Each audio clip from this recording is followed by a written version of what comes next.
अगर आप यूपीएससी की परीक्षा के दृष्टिकोण से इतिहास पढ़ते हैं तो आपके पढ़ने का तरीका अलग होगा।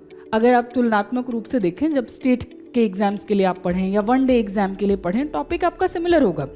जैसे प्राचीन भारत एक हिस्सा है इतिहास पढ़ने में, अब उसमें मौर्य साम्राज्य, गुप्त साम्राज्य, कई इस तरह के आपको साम्राज्य देखने को मिलेंगे।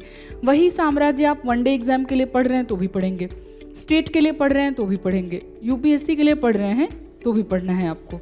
लेकिन कहाँ क्या पढ़ना है? अब जैसे अगर आप वनडे एग्जाम्स के लिए पढ़ें तो आपको ये पढ़ना पड़ेगा कि अशोक का शासनकाल कब से कब तक था। अशोक एक राजा है मौर्य काल में, उसका शासनकाल कब से कब तक था।